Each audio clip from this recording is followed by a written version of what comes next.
Hey everyone, so today I'm going to add to my book review series once again and talk about the most recent book that I just finished, which is another Stephen King book, and it's The Girl Who Loved Tom Gordon.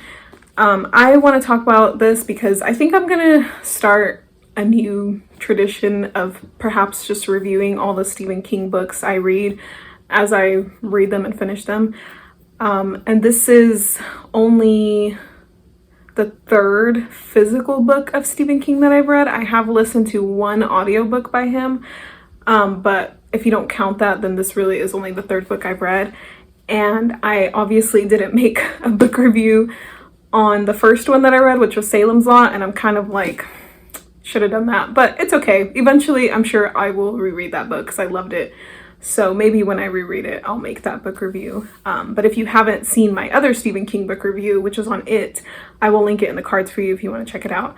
I'm becoming a pretty big fan of Stephen King. Like, I understand why he's so popular. He's one of those authors that I'm like, dang, I should have gotten into him a long time ago. I'll also, in the video, give like a spoiler alert disclaimer when I start talking about things that, again, might spoil it if you haven't read the book. But this is one of Stephen King's shorter books. It's only, I think 212 pages, if I remember correctly. So it's a pretty quick read. I think I read it in like a week. And I mean, I'm sure if you read more than I do throughout the day, then you could probably finish this in like a few days or even a day if you're like that committed. But I'm not. I just kind of read throughout the day when I have time. So it took me about a week to finish it. But I really liked it.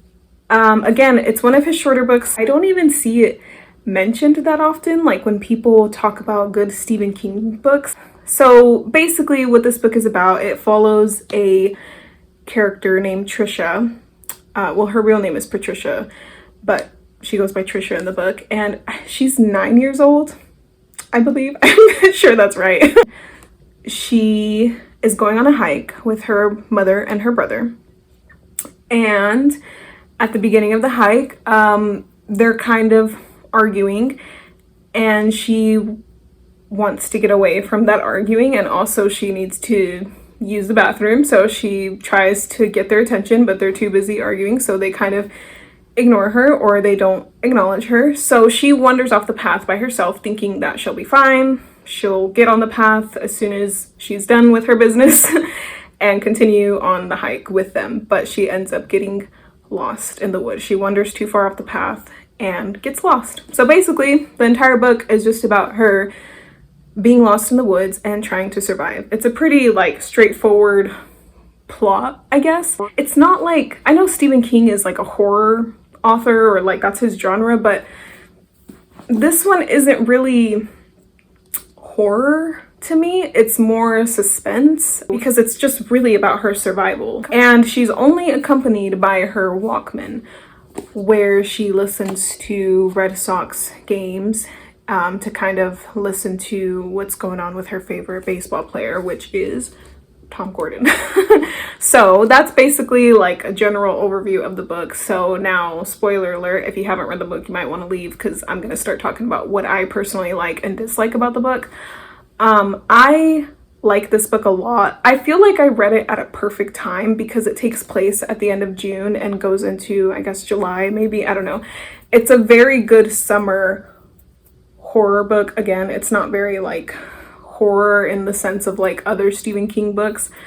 It does kind of have a bit of that supernatural element, which I'll talk about in a little bit, but it's not like, it's more of just like the suspense, the tension. Like it's kind of it's a little bit of a slow burn as well, because I mean, again, you're really just trying to follow her as she tries to navigate the woods alone and survive. So again, this is only the third book by Stephen King that I read. I'm not sure how often he talks about the topic of divorce in his books. I know he writes a lot from like children's perspectives in books, so I'm sure he touches on it again in other books that I just haven't read yet. But I really liked that about this book. I feel like I related a lot to Trisha and her perspectives on like the divorce that's happening within the book. Which is why her mother and her brother were arguing in the beginning. But there was just tension in the family, and she was kind of feeling like she wanted to get away from that. It wasn't obviously the main focus of the book, but I like that he wrote about her perspectives on that, because it kind of, I don't know, just gives you insight into what a child, especially at that age, might be thinking or processing during a divorce or just a family separation or transition. So I really like that about the book. I, again, feel like I related to her in that sense. I've heard some people say that it's not long enough, which I kind of agree. And this kind of ties into what I guess I dislike about it. Again, I don't really dislike this book. I generally liked it overall. I feel like it was actually a good length. It wasn't too short or too long. I feel like it would, if it would have been longer in the sense of longer with her still being in the woods, then it probably would have been too long. I feel like, again, spoiler alert, I feel like she was found at a good time in the book, and she was, you know, rescued and all that at a good time in the book. What I feel like Stephen King could have added was maybe a little bit of story on what's going on after she's found, especially because now I know that, again, I haven't read a lot of Stephen King books, but I know that he references a lot of his older books in other books, you know, that were written after certain books. So in this book, he references It, which is the last Stephen King book that I read. And the bear slash god of the lost that she sees in the woods, or that kind of follows her, or like creates that sense of dread and fear and like paranoia in her as she's trying to navigate the woods, like that character, that supernatural character, he termed as It in the book. I like that he did that because, again, if you haven't read It, which you should read It, and if you haven't, spoiler alert, again, don't watch this part because now I'm going to talk about It. If you know about It, it manifests as the children's worst fears. So obviously It in the woods is going to appear as what she fears. I'm curious if the god of the lost in the woods is also a reference to another Stephen King book that I just haven't read. I'd be curious to know about that. Also, there's mentions of the subaudible, which I guess is kind of like what her father defines as God in this book. And I wonder if that's also a reference to another book, or maybe if the subaudible and the God of the Lost are referenced in other future books that were written after The Girl Who Loved Tom Gordon. That's something that I'm curious about. The other thing that I'm really curious about, and I like that this was in there, but it also, I dislike that it wasn't kind of explored a little bit more because it left me with a question. So in It, the book It, the adults can't see It. Adults that are possessed by It in that book already had some darkness within them. So it was just kind of easy for It to grab onto that and possess them and manipulate them, because it's like they were already going towards the dark end, if that makes sense. So It was just kind of readily available for them.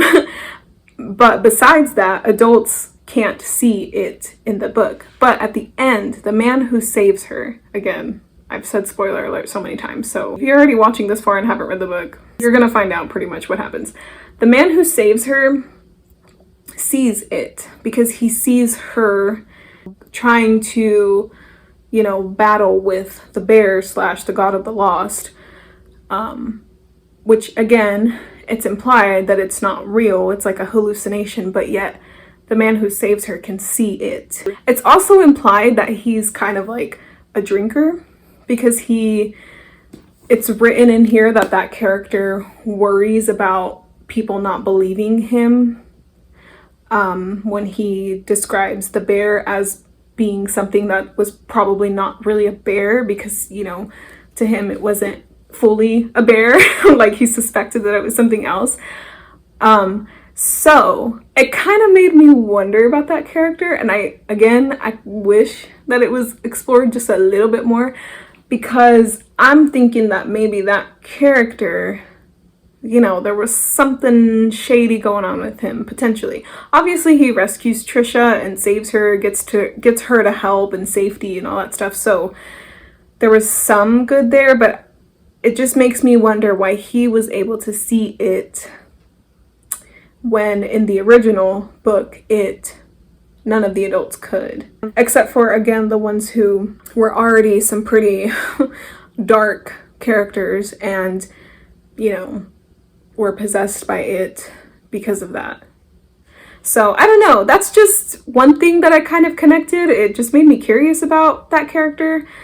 And I wonder if anybody else who has read this book made the same connection or thought the same thing. I'm genuinely curious about what other people think about this book. Again, it's not a bad book. Honestly, I would even say that this is a good one to start with if you want to get into Stephen King, because it is short. I think it's probably a good introduction into just like his style of writing in general, because it still kind of builds that same like suspense, and it has the same like level of detail that Stephen King is so like famous for. It also, again, is a perfect book to read during the summer. Obviously, it's like really fun to read them during like the fall, close to Halloween, or even like maybe in the winter, because you know, the time that you're in like sets the setting for reading a scary book.